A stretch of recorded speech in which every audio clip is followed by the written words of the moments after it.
The Boston Celtics are wasting no time making moves in the front office following a first-round playoff exit at the hands of the Brooklyn Nets Tuesday evening.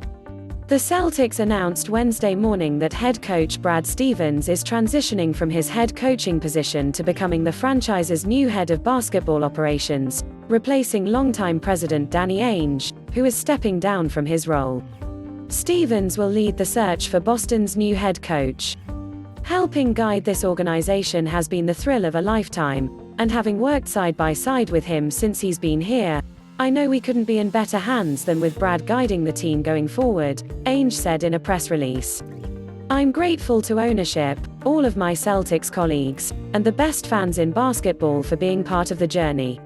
Stevens has reportedly been worn down as a coach, per ESPN's Adrian Wojnarowski, especially since the Orlando bubble, which certainly took a mental and emotional toll on everyone involved in trying to pull that off as safely as possible. Ainge was reportedly mulling his future with the franchise for several months, per ESPN's Tim Bontemps, and was discussing with ownership who would take over in his role if he were to leave. So it sounds as though the stars aligned for both Ainge and Stevens, who were both looking to move their careers in different directions.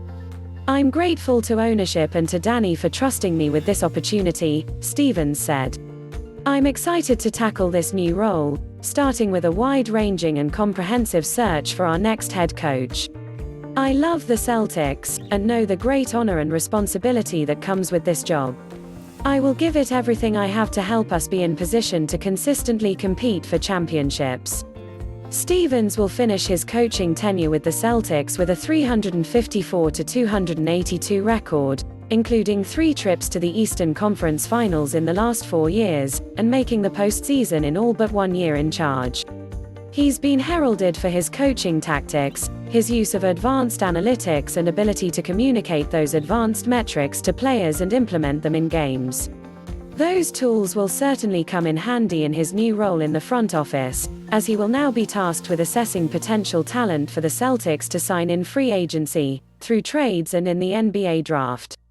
For Ainge, now that his time with Boston has come to an end, there's a potential for him to land in a front office role with the Utah Jazz, per Sports Illustrated's Chris Mannix.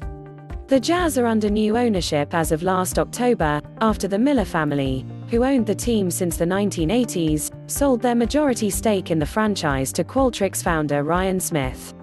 Ainge has been in the front office of the Celtics organization since 2003, and was instrumental in helping build the 2008 championship team by trading for Kevin Garnett and Ray Allen to pair with Paul Pierce.